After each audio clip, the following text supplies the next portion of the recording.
So every year, the world's most powerful people get together in Davos, Switzerland. But let me tell you, their 2026 meeting was different. It landed at a moment of just extreme global tension, and it left everybody asking one really critical question. What did they actually decide? Let's break down the key conclusion. Okay, so to understand what happened, you first got to get the mood in the room. And, the best way to capture it is a word that delegates themselves were using, rupture. They felt a fundamental rupture in the global order, the one that's been in place pretty much since World War II. This wasn't just another meeting. It felt like a real turning point. And you could feel this sense of a world on the edge absolutely everywhere. It starts with the official theme of the conference itself, which, well, it was a world away from what was actually happening across the globe. And here is where it gets really interesting. On one hand, you have the official theme, right? A spirit of dialogue. Sounds great. But then you look at the World Economic Forum's own report on the biggest global risks. And what's at the very top? Geoeconomic confrontation. That's basically countries using their economic muscle as a political weapon. And this wasn't some abstract fear. It was about to blow up in real time. And boy, did it blow up. The whole thing exploded in the form of this massive high-stakes standoff over Greenland, which basically turned the entire meeting into a live-action diplomatic crisis zone. And things were moving at lightning speed. I mean, look at this timeline. Just before Davos, the US threatens this massive trade war over Greenland. European leaders are screaming blackmail. Then President Trump lands right in the middle of this mess, with the crisis at a boiling point. And what does he do? He uses the Davos stage itself to announce a deal that, at least for the moment, pulled everyone back from the cliff. And this was the line that did it. I won't use force. Right in the middle of this huge economic showdown, that single statement seemed to diffuse the entire situation. A moment of dialogue, even a really, really tense one, appeared to have worked. All right, so that was the drama, but how does this one crisis fit into the bigger picture? Let's zoom out and look at the official data from the forum's Global Risks Report, because it paints a really, really sobering picture of the world we're living in. So how are the experts feeling? Well, not great. A full 50%, half of them, expect the next couple of years to be turbulent or stormy.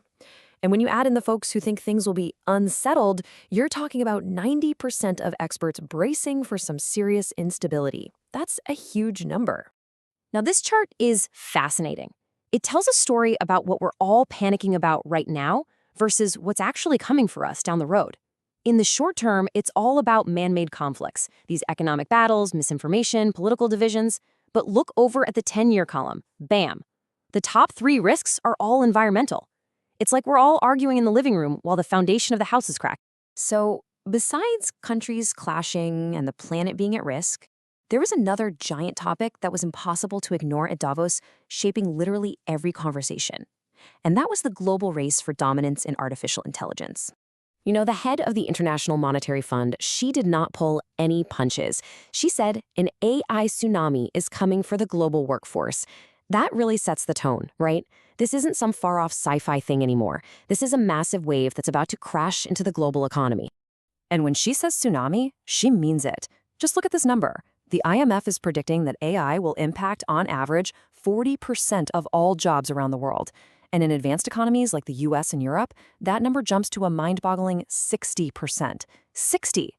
We're not talking about a few factories here and there. We are talking about a fundamental rewiring of how the entire world works. Okay, so let's put this all together. We've got a geopolitical crisis, a looming environmental catastrophe, and a technological revolution that's about to change everything. So what does it all add up to? What was the one big idea, the main conclusion that everyone left Davos with? The whole thing can be boiled down to 2 words: pragmatic realism.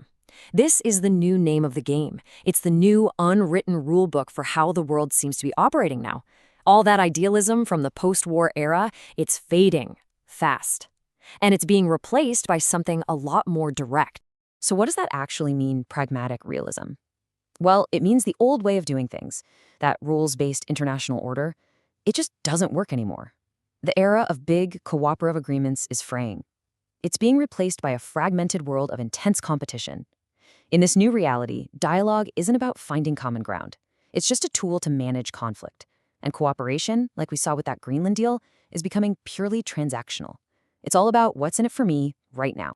And all of this leaves us with a really big, kind of unsettling question to chew on.